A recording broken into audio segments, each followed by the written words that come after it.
The funniest thing I ever think is like that whole, like, there's all this, people love to debunk, and I'm like, look, if I was going to fake the funk somewhere in life and go pretend to be something I'm not, I think I could choose a much easier Totally. topic than contact, come on.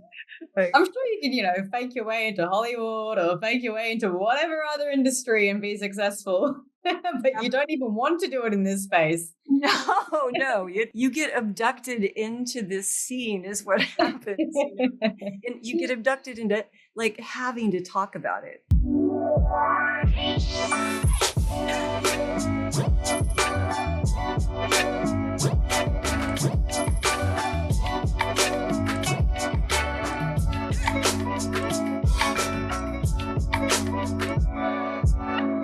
Hello, everyone, and welcome to today's episode of First Contact. We have on the show Shelly Reef. Now, I want to give a little bit of backstory to Shelly.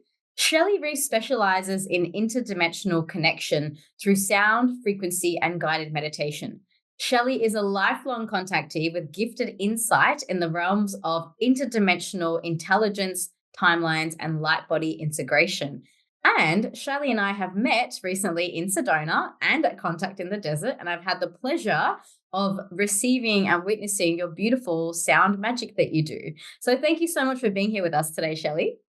Thank you so much for having me. I've been excited for this moment since we met in Sedona. So it's wonderful. This interview has literally been on the calendar for months, right? So, and that's how sometimes these things go. You meet and then they just happen in their perfect divine timing. And then by the time people actually watch this, again, it'll be perfect, right? So Shelly, one of the reasons why I wanted to interview you on First Contact is because when we chatted briefly in Sedona, I know you were very busy that day doing your music and we had that amazing contact experience, which I do want to talk about as well. I think it would be amazing to share a little bit about that with the public because it was phenomenal, right? That Sedona contact experience was just next level. The CE5. The CE5, yeah. That was next level. And you were contributing to that by way of your music and space holding. And if you recall, I was there connecting in with that really powerful sighting that we had that night. It was there for 30 minutes. My starship came in. And so I want to spend a bit of today's session talking about that because that's where we first connected. But I also was very intrigued about your story. And I want to just start with a little bit about, just tell us about your journey. How did you get into this kind of work? Every question takes me all the way back to when I was a little girl and was experiencing a lot. I had a natural propensity for meditation from like 7 or 8 years old. Don't know where I got that on that, sand road in Kansas where I grew up. There were always guides. There was always a source of light. There was always, kind of like guides talking through me. And I never really grounded that in until I'd say the last few years, when I finally decided to, instead of shun it, to really let it in and explore and see what was there, and completely changed my life. The sound that I do, and I should differentiate, I don't do music. I am not a trained musician. I train people worldwide in therapeutic harps, which are tuned in a chord so that anyone can play them, and we play them right on the body. So I'm kind of a specialist in frequency therapy through sound. And, again, I think that's something that unfolded. It wasn't that I set out with a goal of doing that. My whole life, I've just kind of allowed life to carry me. I've lived all over the world, many, many places. I've spent, a quarter of my adult life being an expat in lots of different countries. And I kind of really let life carry me to the next place that I'm going to learn and grow. And I never really realized to what extent contact was interwoven in all of that. But as I look back in retrospect, it seems like I was always put in front of the same people or situations, wherever it is in the world, at the right time to kind of grow that scenario.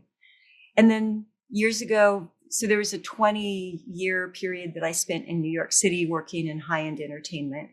as it is with a lot of contactees, I have a high propensity for creativity. And, I know how to do things that people, spend a lot of money getting educated for so they can have a career in it. And I never studied. I just dove in and really had a fabulous 20 years in New York City in every aspect of entertainment and show business. And now I see that through line in a lot of contactees where they have that kind of savantism, for creativity and don't know where it comes from. So at the end of that time, we'd done every show, every big award show and the Olympics and the Grammys and the White House, everything under that all the way down. And we retired and we kind of said, okay, let's change it up. And the director of the company that I was creative director for is the person who invented aerial yoga and anti-gravity yoga, which is now all over the world. So I was on the development team of that and became one of the very first teachers.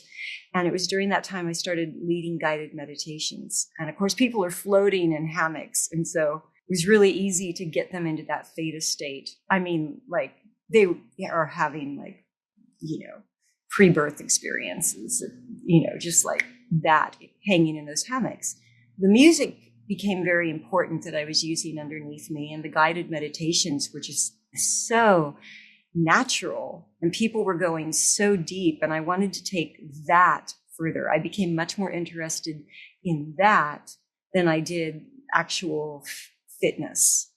Right. And so I came out of that, and long story short, the bowls found me, the alchemy bowls, the crystal tones alchemy bowls, of which I have a nice full set of, very specific ones. And the bowls led me to the harps. These are the harps I work with. Beautiful. And it kind of just, it just forged. The next thing I knew is those pivotal moments in life when magic phone calls come out of nowhere, and all of a sudden I'm invited to open for Jonathan Goldman at the Sound Healing Institute in Encinitas, California. And I'm pinching myself because he was the most played artist on my iTunes for 15 years. Wow. And, it was like the universe just laid it all out for me. So that, interestingly, led me to kind of where I am now. Sorry, did you ask a simple question and now I'm like 10 minutes into it? Keep going. Please continue. Please continue. Because as I say, it's like it's all one ball. It's not like, oh, I woke up one day and decided to do this. It's not that at all. Most people don't. Most people don't wake up and go, oh, I want to do this contact work. No, you don't. You don't.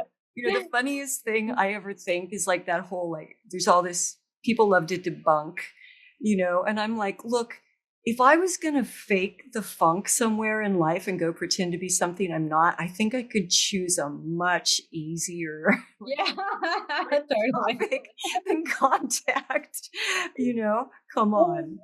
I'm sure you can, fake your way into Hollywood or fake your way into whatever other industry and be successcul. But you don't even want to do it in this space. No, you get abducted into this scene is what happens.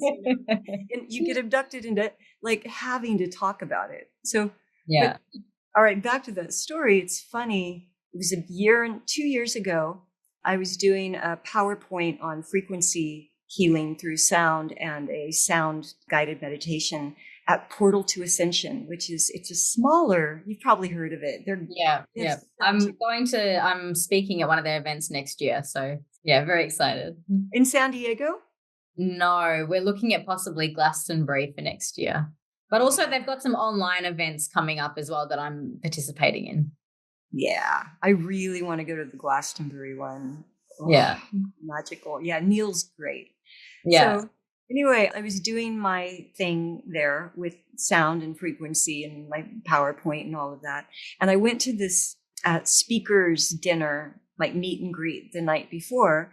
And Alan Steinfeld, who I've known for 25 years from New York City, where we met at an AMA darshan. Like, and once you know Alan, he just brings you into his world. Yeah. So anyway, he introduced me to Ian Halling, who is Linda Moulton Howe's wingman for everything that she does. He's on all of her live sessions online, and then he's also at all of the big conferences, getting her where she needs to be. And, he's like, hey, have you had any contact? And I'm like, oh, yeah, there's that one time. And he's like, oh, well, if that happened, how about this? And I'm like, yeah. And it was just like he had a checklist in his head, like, oh, if she had that experience, she's probably prone to this, prone to that, prone to that. I mean, it went on and on and on. And I'm looking at him like, yes. And the questions are getting more and more like refined, like weird little things that no one would ever think of. And I'm like, how does he know all of this? And 2 days later, he's like, look, you have to meet Linda. Because I hadn't been walking through life thinking, oh, I'm a contactee. I shut that stuff down. And that's another story, but I shut it down in my late 20s. A couple things happened, didn't like them. They were scary. And I'm like, nope, we're done. Which turns into my biggest story. But come back to that. So Ian introduced me to Linda, and I was smitten, of course, who isn't?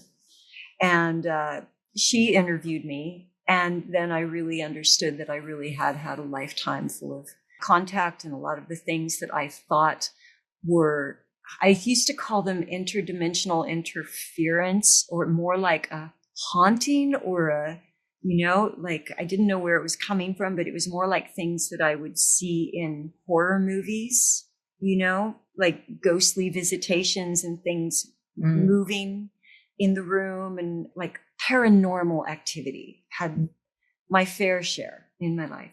And I thought, I never thought that it could all be the same, like that could be a screen memory. So Ian and Linda just like opened up my whole world, cracked me open. And at that point, I hadn't had a really strong experience or a negative experience. Well, I'd had just one. In all of those, it'd been like 20, 25 years, like since I shut it down. And it's this work that I do inside of myself every day to keep those boundaries in place. And I was good for that whole time, except for just a couple little things here and there. After meeting them and having the conversation, then, the ego gets a little involved. It's like, ooh, Linda likes me. And, people are listening to my story and want to know more about it. And I got excited, and curiosity got engaged again. And I'm like, well, I guess it's fine. It's safe now. Nothing's happened for so long. And 3 weeks later, I had another really obvious abduction experience. And I just said, wow, isn't that interesting? Not good, but interesting. And then I had a rapid fire series of events. And I thought, what happened? I was so good. And over time, I said, wait a minute, like I shut it down once. So what if I can shut it down again? And so, been meditating every day since I was a little girl, gone to monastery, done the whole things. I almost checked myself in. Thank God I didn't. And so I started doing the inner work and finding the place within myself to assert that will, that very specific will. That is not a want or a desire, but a more like more like Gandalf saying that you shall not pass, and meaning it, in a non-emotionally attached way. It's tricky. It's like, slippery in there. Mm-hmm. And it worked. And it's been quite a while, nothing negative, but I still, I do the work every day to reinstate that.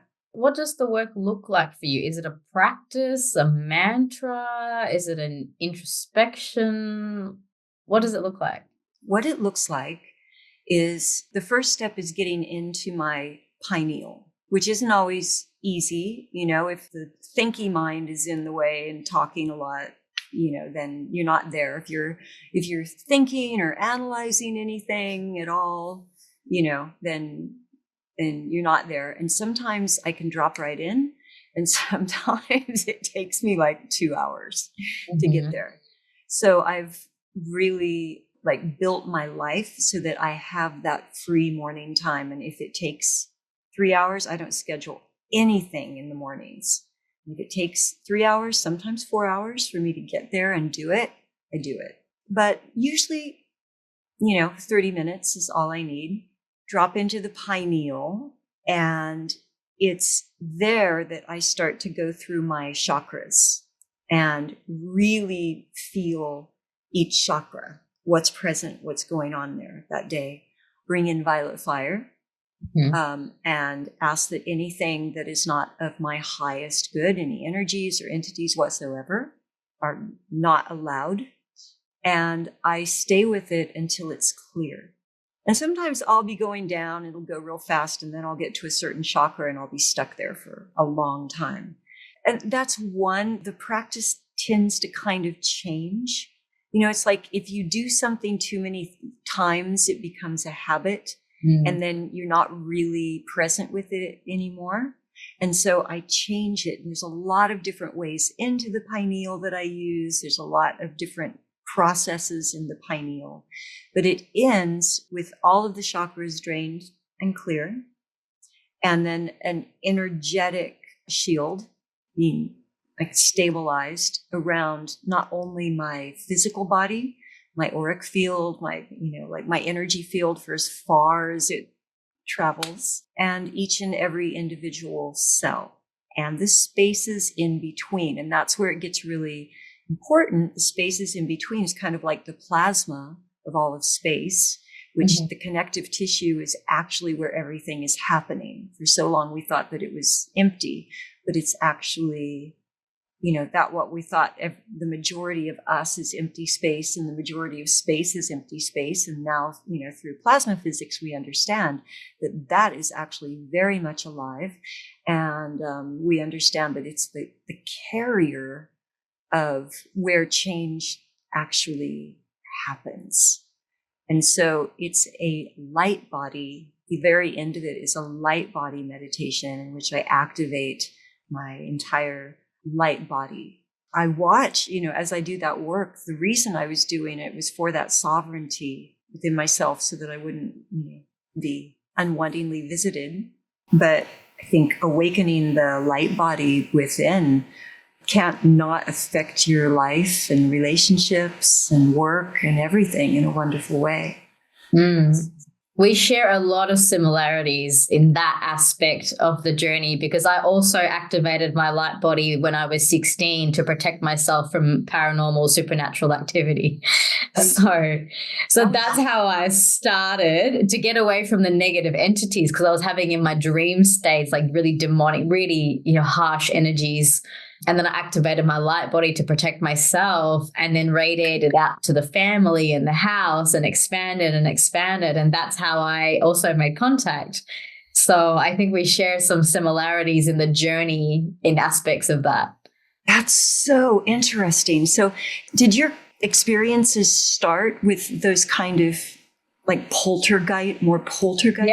Yeah, ghosts when I was young. Yeah. I have a theory on that, and I'm really open to discussing this with you as well, since we share so much similarity around this. I suspect that when you're a child, we all come in with a purpose. We decide which parents we're going to have and where we're going to be born and what time frame and all of those things, right? So we decide all of that. I think one of the things that when we're here to do this specific mission of contact work, I think our energy fields get left a little bit more open than most people. So I feel like I came in with a level of openness. And soon as I got to that sort of early adolescence, that's when things really started to kick in. And I've heard this from a lot of other people as well. Around that 10, 12 age is when things ramp up. And that's exactly what happened for me. So there was one house that we lived in. I think we moved in there. I moved to Australia when I was 9. So we were living there probably by the time I was 10.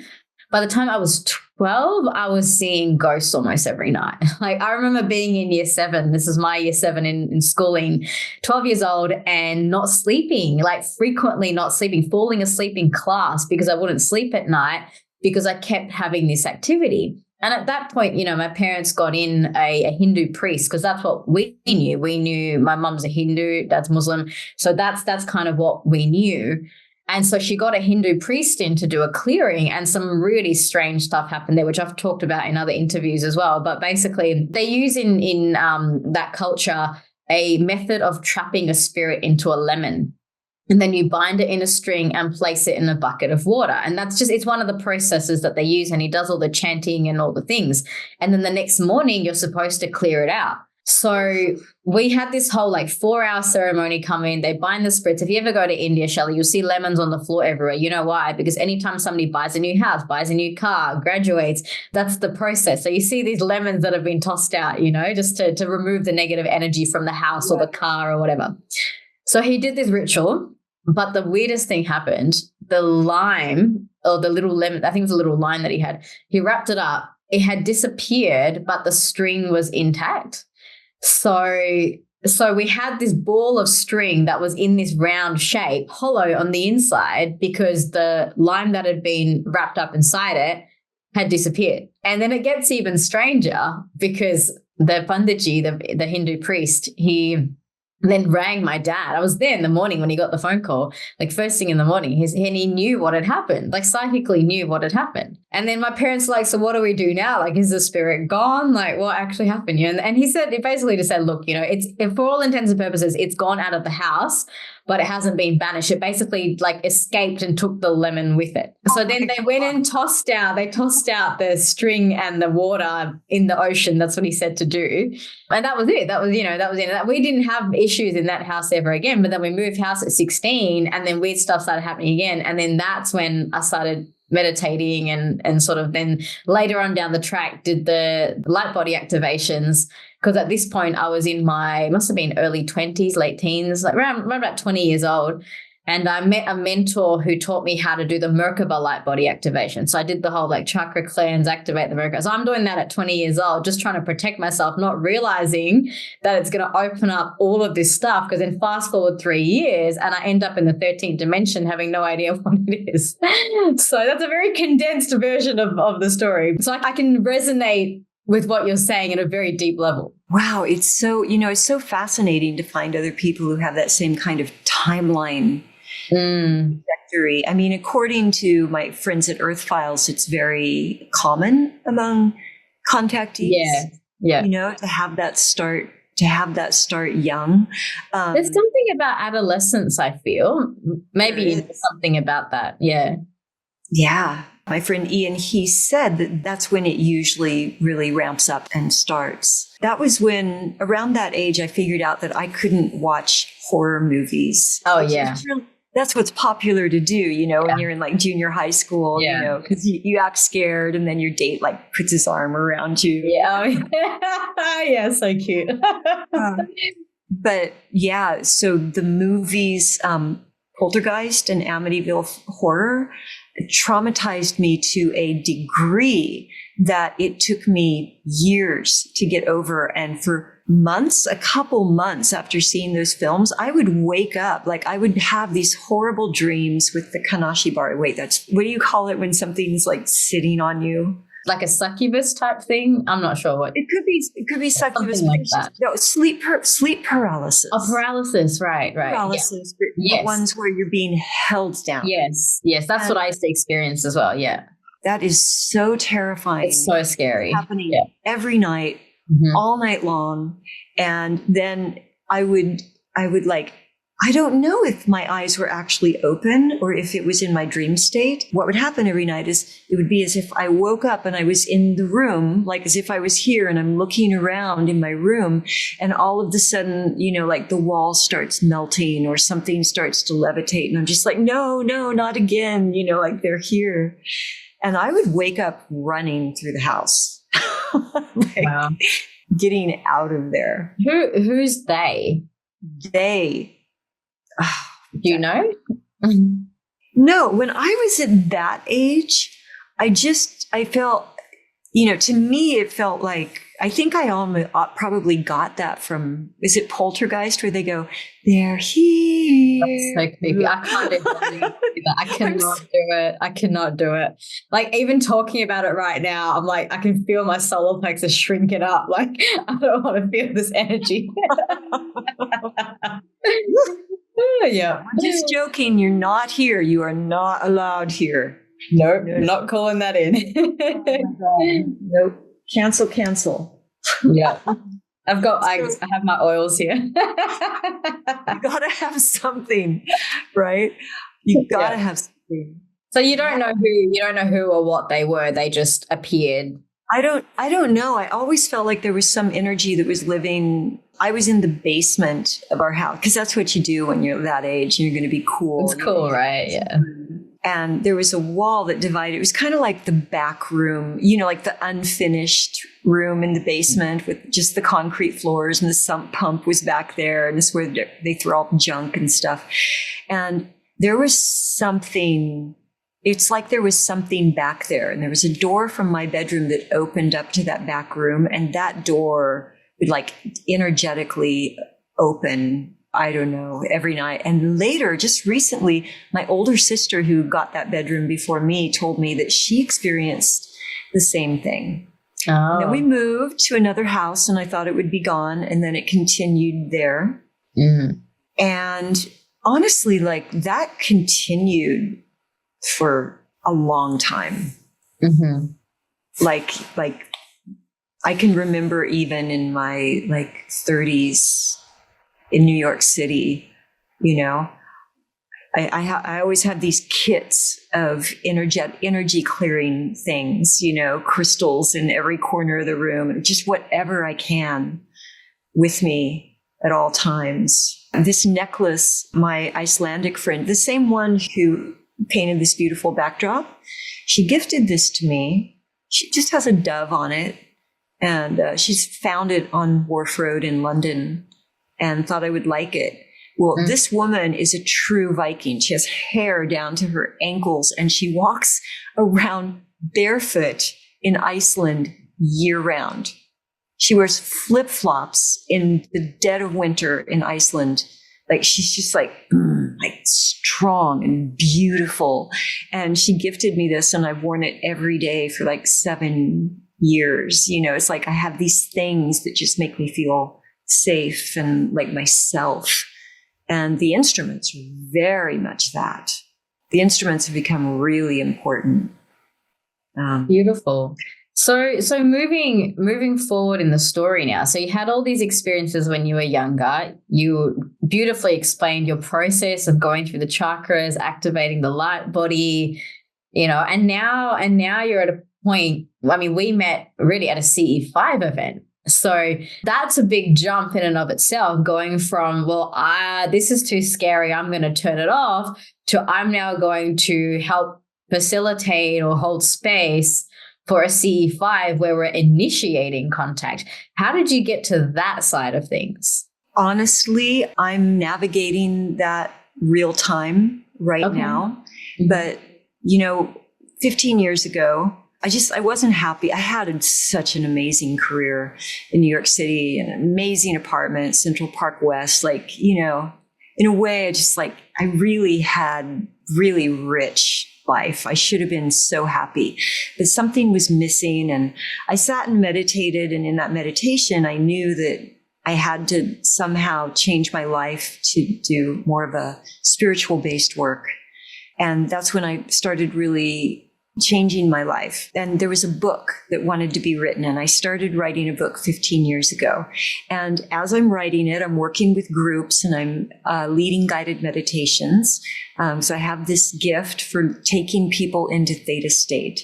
And it doesn't matter if it's one person or 1,000 people, I can take them into theta state. And it doesn't have to be one way. I read the room, I read the moment, and we're going to go there no matter what. And they're going to access their high self and emerge, more aligned with their high self and more grounded in their life. So that was going into the book, and I kept getting more and more pieces. When I'd work with people, I would be taken one step further and one step further and one step further. And then I started teaching telepathy, and I had this great telepathy program and sending and receiving. And I was doing it with like large groups, so much fun. I was doing it with special needs kids, like in schools for that. Like I couldn't believe it that they would let me do that with them. But it was wonderful because it's so empowering to them. Especially special needs kids. So often, they can't read or write, and, they're in and out of jail and on and off suicide watch. But man, can they access the telepathic mind? That was great. So anyway, that's all building, and it's just kind of naturally coming through. And that book, I just couldn't get the book out. I couldn't get it out. And then a producer came and said, I'm going to produce you, and we're going to take all your programs, and I'm going to, produce you and manage you, and you'll be the next, big thing on, all the things. And I'm like, great, let's do it. And I couldn't do it. And I'm like, what's wrong with me? I was a producer myself. Like I know how to get stuff out. And I realized after meeting Ian and Linda, and then started attending these conferences and, going to Contact in the Desert, I realized that there was this piece of me that I had swept under the carpet very intentionally 20 some years ago, and that my story was not going to get told without that piece. If you're going to share, if you're going to teach, it has to come from the whole truth. Yeah. And there was no way I was going to tell. It wasn't going to happen with the half truth. And it took me, I don't know, a really long time to accept that. I went into that kicking and screaming. I was like, well, I'll just do this little tiny bit about it. But then, more and more, it's like, no, I have to tell the whole story. And I still get to lead people in finding theta and finding the pineal and light body and all of that. It's time for people to expand, to say, okay, maybe it is, maybe off-planet contact and source intelligence is all interwoven, So as all of this is rolling out, I have more and more clients who, are contactees, and some of them are having troubles, the same kind of troubles that I've had. And I've been targeted for having helped them, which is not fun. And so then there's another layer of protection that has to be created. But, I'm at this point, I'm all in, I'm surrendered, and I'm telling it. I'm here talking to you. I haven't told these stories until, honestly, I haven't told them in an interview setting until this month. The first real coming out with all of it was at Contact in the Desert, when Contact interviewed me for their platform. Wow. Yeah. Well, then we're very privileged to have the early stages of you coming out into this. Thank you so much for sharing. I think the honest truth does need to come out. The good, the bad, the ugly, it's not all love and light out there. I think people need to know that. And I think people also need to know that shouldn't deter them from making contact, because there is a lot of fear out there. There isn't. And Shelly, if I had a dime for every person who said, oh, I had contact when I was a kid and then I shoved it aside for 20 years, I'd have a lot of dimes in my jar. So even that's not the first time I've heard that story. That's quite common amongst my clients, where they say, well, I've had it, I buried it for whatever reason, and then they want to re-engage, and it's all in perfect timing and all that too. I believe that there is an orchestration to all this, but yeah, that thread I hear frequently because it's a lot. It is actually a lot for people to go through that experience on their own, because, I don't know about you, but when I went through it over 10 years ago, I didn't have a guide. I didn't have a mentor. I had some people guiding me for aspects of certain things and teaching me meditations, but really, I just, there are times when I say, I wish I had me guiding me with the knowledge that I have now, because people just didn't have that, and I think it's up to now people like us who are stepping up into, guiding in the various ways that we do, that we can help the people who are coming along now, and maybe they don't have to go through so much fear or the terror or the negativity that some of us have had to face. I mean, like you and I, we experienced it from adolescence, but even just people who want to awaken, I think sometimes there's a fear because they hear those stories. Oh, maybe you'll end up in these realms that you can't get out of. Maybe you'll get attacked by entities or, implants. And there's a lot of fear in the space. And I don't want to discount it. But what I want to do is empower people with the tools. And it sounds like you've got some amazing practices in place that allow you to do the work while maintaining the integrity of your energy field and having those boundaries when it's needed. And I think that's such an important conversation to have. It is sovereignty in the energy field. Yeah. I believe it's the most important layer of our evolution. We can't evolve until we learn to be sovereign in our energy field because, humans have kind of forgotten who they are. They kind of, especially with, the internet and all of this fast information coming at them and not the right information. And since a young age, I've been very concerned with, the quality of media. And, what comes out of Hollywood and what's in the movies and what people are putting in their energy field, in their minds. And, if you tell anyone, it's so funny, if you tell anyone anything that you consume with your eyes and your ears goes into you and your brain doesn't know the difference from a real situation or, an imagined one or one that you watch on a movie. And the stock answer is, well, I know the difference. Of course I do. But that's the intellectual mind. That's the analytical mind. That's the left brain saying, I watched that on a movie. So I know that I wasn't, chased down a hallway with some, bad thing happening. I know that didn't happen. But the thing is, they don't. Their subconscious doesn't make the difference when it comes to their nervous system processing events in their lives. And so basically their reaction, their little synaptic connections will go in and find that, to respond or react is the proper word to a situation that they have in front of them. And they become a representation not of themselves at all.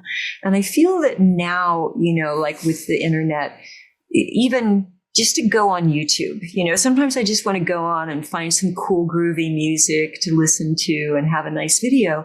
And even though I never click on anything negative or dark or twisted or weird ever, I'm still fed. I have to swim through all of this weird, dark stuff that I don't even want to see to get to it. So, my question for AI developers, is when do we get an internet that truly feeds us what we want, that matches our frequency, one that isn't manipulating us with fear? I don't know if I'd leave that to the hands of AI, to be honest with you. That's a can of worms right there. That's a whole other conversation. I will say this, having a conversation with Matthew James Bailey really changed my whole perspective on AI and the possibilities of it, where there's a real possibility. That's all everything is, right? It's, it's a possibility, and we have to create the possibility that we want.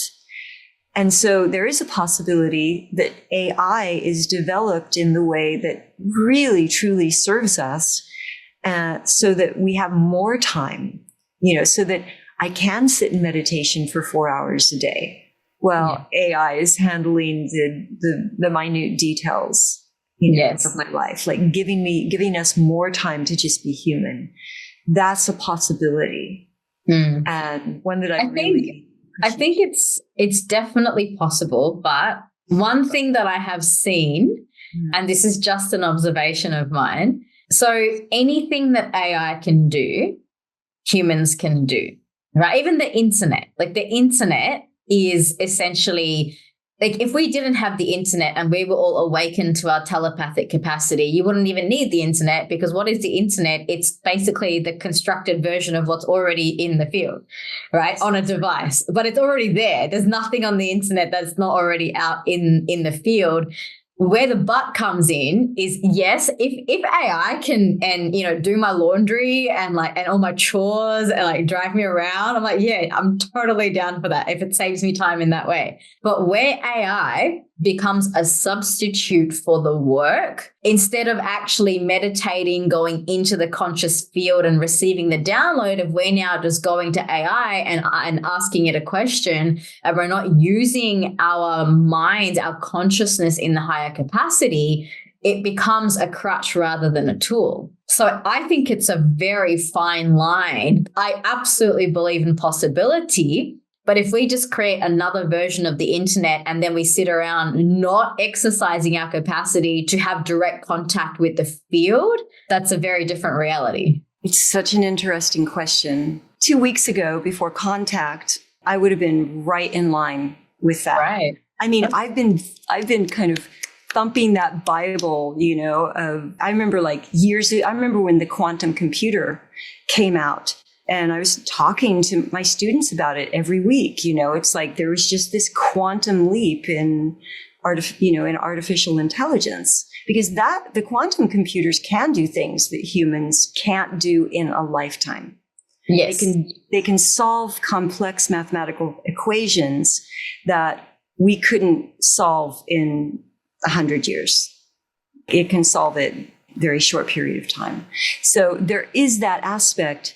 But I still think that if AI is developed for the intention, the goal of AI is to give us our spiritual sovereignty, is to support us in going in and going deeper and discovering who we are and making those choices from deep within. So it's much more than just an information tool, kind of like ChatGPT is right now. Mm-hmm. That's in its baby stage right now. Mm-hmm. But, when it develops, there is the possible channel that it develops in a way that supports us spiritually. So it says, I understand that the most important thing that happens is that humans evolve spiritually to be their highest self, or to be a fifth dimensional representation of humans and beyond that. Mm-hmm. That's my job, is to get humans to that stage. Then what do we have? Then we have a really powerful tool to support us. And I think there's definitely possibility. I mean, I'm all for dreaming up the biggest, boldest visions that we can possibly have and everything coming into divine alignment. I think that's a really big dream to have. And also, I'm curious because I think that what you've hit the nail on the head with is it's about the intention. We have to remember that AI is ultimately a human creation. People are sitting there coding AI, right? Where does AI get its information? Well, from the internet of all the collective consciousness of all the humans that have input into it. So in order for AI to help us evolve, because AI is a product of our current consciousness, I almost feel like it's a catch-22. Because you're asking AI to be something that's going to lead us there, but it's only going to create itself unless it's able to be self-generative in that way, which I believe there's a promising element to this, that it evolves beyond us, faster than us, and gets to that conclusion, then it can assist us. But as long as it's a product of our inputs and our intentions, then you're just getting a reflection back of what we've already put into it, I mean, yes. Anything is possible. Anything is possible. A lot of people would call me I'm not a utopianist, at all. But I do see the potential for a very beautiful future. Me too. For humanity. And there are people on the earth who are awake and who are leading their lives from their light body. And if those people can be the people that AI is reflecting rather than the general populace, that could make a big difference. I still think there's potential. There's a lot of ways to train AI rather than just, here's the internet, here's the worst representation. Here's what brought out the very worst of humanity ever, right? This is us. I think there's other ways to train it. And like I said 2 weeks ago, I wouldn't have felt that way. But after sitting with Matthew James Bailey, who's very awake, that guy is a spark of life. Maybe I'll have to interview him as well. Yeah, I think, you would really, really enjoy him. Yeah. And he gave me a completely different perspective. I'm really happy and grateful to have. Well, thank you for bringing in that perspective of possibility. And I'm going to, with you, hold that vision of that highest potential where it is possible, that it does support us. It gives us the time to then be our spiritual selves. And if that's a possibility, that's something I'm very excited about. Shelly, I would like to, for the next few minutes before we wrap up, just let's talk about this amazing CE5 experience that we had in Sedona. I mean, it's an experience that we both shared. We were both there.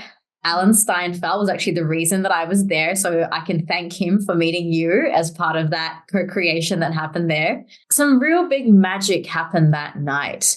For people who weren't there, what can you tell them about the possibility that we experienced together that evening? So the CE5, my nutshell explanation of it is when a group of people come together and raise their consciousness. You come out of that left analytical brain that says, I'm looking for a light in the sky. Yeah. Right. And instead you go within and you raise your own frequency to be that which you want to attract, which is positive, higher, to love, intelligence, something good to come through and show itself to you for the purpose of, when we see something and we experience it, it does evolve us, because then we know for a fact that it's there. And so it was this wonderful coming together. I remember the first thing that happened, I brought my monitor. I had all my instruments. I had everything to plug my instruments in and be amplified. And there was this weird sound coming through the amplifier. That was the first thing. I remember that. Yeah. You remember that? Oh, yes. And then there were the walkie-talkies. I think, was it Wendy Kennedy that had the walkie-talkies? Or maybe it was Marilyn. Zenka. Yeah. Okay. Yeah. Oh, Zenka, right. Yeah, Zenka had the walkie-talkies. Yeah, and they started crackling, but there were two of them, and one of them would and one of them wouldn't. And it was so strange because they were on the same frequency. Yeah. So I finally had to unplug and just be acoustic. Okay. Because it wouldn't stop.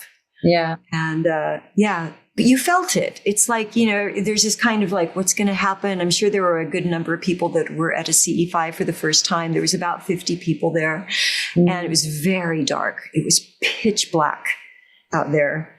And I just remember this moment when it just kind of congealed, it like locked in, and then there it was. And it was this beautiful ship, like just hovering, like moving just lightly enough, so that you knew that it was there. Oh, it was so beautiful. And then there was more and more, people seeing things. And then people got very excited. There was a moment when it got really exciting, like people got so excited by it that they kind of dropped back into their ego self, and I remember that. And then I think either yourself or one of the other facilitators, we did a process to reharmonize the group. Yeah. It was Zazar. Right. Yeah. Yep. Marilyn. Zazar stepped in and grabbed the reins, and also Vivian. Vivian was there, who is Arcturian. She was sitting on my left-hand side. And so what she was saying is, I know this is exciting for everyone to see the lights, but a real CE5 is when we're actually connecting. Yes. It's not about the ship. Yeah. It's about the beings on the ship. And that's a telepathic connection that happens. And so she went and had this conversation with Zazar, and that was right when everybody got kind of disjointed. And then Zazar brought it right back in. Yeah. Right back in. Yeah. And then there was this like kind of last moment of a deeper connection. Mm-hmm. And that's towards the end when my starship, the Aru Terra, it's one I'm very connected with. I mean, it was there all along because even from the start when they were saying, are you feeling anything? I felt the being on the ship put his hand on my shoulder. It was there from the first second, you know. But when that second convergence happened, it was like, and I remember actually going to use the bathroom, came back, and in that moment when I came back, a second circle, an inner circle had been formed with maybe like 10 or 12 people. Then I came back and instantly I felt to go straight to the center of that circle. So I went through the 2 rows of people into the middle, and then there was actually my friend who I was traveling with at the time. I hadn't seen him the rest of the evening. I was sitting on one side of the circle hanging out with some Australians that I'd met, and he was somewhere else with some other people that we'd met. And then he was in the center. And so just at that moment in time, the 2 of us, I was like, oh, hey, it's you. Like we just had this convergence. And then I remember Zazar saying they're asking for the 2 people in the center to embrace. And so that was the 2 of us. Oh, that was when, you. yeah, that was me. Yeah. So then when that happened, we just went and we held hands. We just connected, you know, and then we all looked up and the Aru Terra suddenly, I mean, I've been seeing it for about 10 minutes already at this point. It was flashing consistently, you know, in that one location. Suddenly Zazar was like, look, that ship has been there the whole time. And the whole group focused on that one ship. I have to say though, Shelly, in that moment, it felt like a private show for me because I knew the ship, So because I was getting that deeper level of connection, I felt so honored in that moment. Because I remember you were playing the music, Zazar was there, Vivian was there, everyone was there. And then my ship, everyone was focusing in on it. And I had the biggest download I've ever had in my life from that ship. And I've been connected with it for about 10 years now. What was the download? Well, they got me to go in the middle and channel. I can't remember exactly what I said now. I mean, it was so just in the moment. But I remember going in and I was channeling in the center. And I know it was the Galactic Federation ship because that ship is part of the fleet. So there were some Galactic Federation beings there. There's actually a multiple ships there that I recall. But that specific one is the Aru Terra. My higher soul aspect, Lily, is the commander of the ship. So I have a very strong soul connection with it. But when there were, you know, I think 50, 60 odd people we had that night converging together and everybody focused in on it, I got this massive light transmission coming through. And when I went home that night, I saw so vividly inside that ship more than I've ever seen before. And the biggest heart opening transmission. I was just so deeply honored to have shared that experience with everyone in that group because it was more than anything I could have done on my own. And I think that there is the power of groups coming together to do this contact work. Incredible. I agree. I absolutely agree. It's a collective consciousness. It becomes exponential. And that's the beyond ego, right? It's not just about me. And I got very excited about connecting to the ship in that way. I did. I mean, I got very excited about it, but it was the group. And you know what? I don't even know who maybe 55 out of those 60 people were, you know? I mean, I knew like a couple of people that I'd met at the conference and the event, but just to me, they were strangers. And yet we all shared in this incredible experience. I mean, it was life-changing, you know? Yeah, it's just, I wish, you know, the reason why I want to share this is like anyone who's watching this, I'm trying to just get the energy across of what we experienced that night, because the one thing that I always want to encourage people to do, and this is the whole philosophy behind First Contact, is you can make contact yourself. You don't need to wait for a government disclosure. Nobody is stopping you but you. Please So, don't wait for government disclosure, because there's never going to be a real one. There will always be a control of the narrative. right. If they were going to do it, they could have done it ages ago.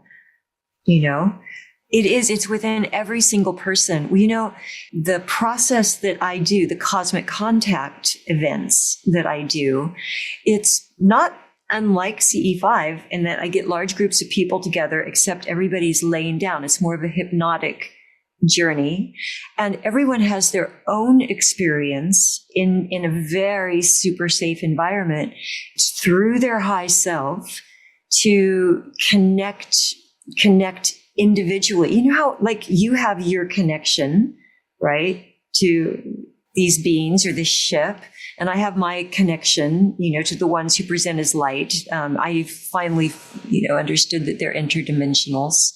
Mm-hmm. And everybody's a starseed. Everyone has some connection somewhere, or something that is off planet that is benevolent and can support them in their growth to come through. Mm-hmm. And I just think it's so important that people move away from what's scary about all of this and into what's wonderful and possible and what expands us. That's so beautiful. Were you going to add something? I'm just so passionate about it. Yeah. And so there's always more. I kind of don't know where to stop on that sentiment. I really want people to take dominion of their own lives and be in control of everything that they consume, from, everything that you eat to everything that you look at, everything that you listen to. Sound is actually more impressionable than things that we see with our eyes. And so, these soundtracks of life, it's so important what's coming in. Don't just leave the TV running. Advertisements. I used to work in the entertainment industry. I know all about this. There's this whole, underbelly to this where they're all devised to impress upon you things that you wouldn't normally allow, to make you think a different way. Basically hypnotize you into thinking you need something that you don't. And so people turn the TV on as company and let it run in the background, and basically you're just being constantly hypnotized. It's not only the advertisements, but it's also the shows as well, because the content of any show that is supported by advertising, which is almost everything, except for, beautiful, podcasts and individual things like we're doing here. When they're supported by advertising, then the content is basically, controlled by the advertiser, and fear sells. It's the flaw in humans. It's the thing that we have to get over in order to evolve, is this need for fear. And right now, everybody's talking about, the smartest people that I know on the planet can't stop talking about the destruction of the planet that's going to be coming. They're like, oh, it's 2025, it's 2026, it's 2027. Everybody has their own story of these terrible cataclysmic things that are going to happen to humanity and the earth before the year 2030. And I'm like, if that's what you want to create, keep talking. Personally, in my life, since I was a little girl, I have witnessed, I was very aware from a young age of humanity's need to always have a pending, looming end to humanity, the end of the world. It's always there. There's always some, Nostradamus predicted, there's always something. It's Y2K. It's the end of the Mayan calendar. It's this. And now we're on to this one. And, eventually, of course, we create what we perpetuate. What can we be doing instead? Going within, discover yourself. You, humans, are the most miraculous thing that is on earth.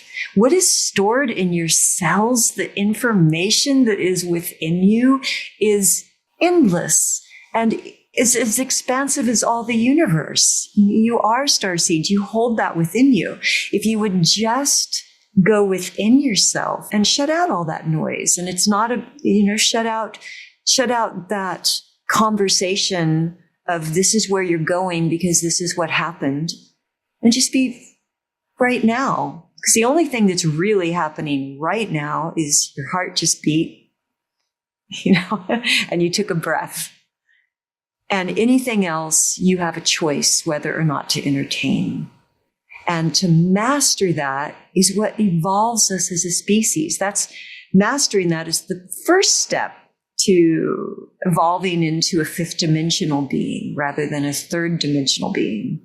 Fifth dimensional beings don't blow up their planet. Yeah. I think that's a beautiful place to rest this conversation, Shelly. It's a very enlightening message of hope that people can take on board and just come back to that, as you said, the heartbeat, the breath, the sovereignty. Thank you so much, Shelly, for being here with us today. Thank you so much. You are such a joy. I could talk to you for hours. Likewise, as always. Yeah. So everyone, thank you. Thank you for joining us on First Contact. And for anyone who's listening in, as you know, we have a beautiful galactic community that you can join. You can also check out Shelly's work. We'll put her bio in the description below and you can go follow her. Thanks, everyone. And if you're listening in, tuning in from any of our platforms, give us likes, give us comments, let us know what you think. Come join the conversation. We'll see you guys next time on First Contact.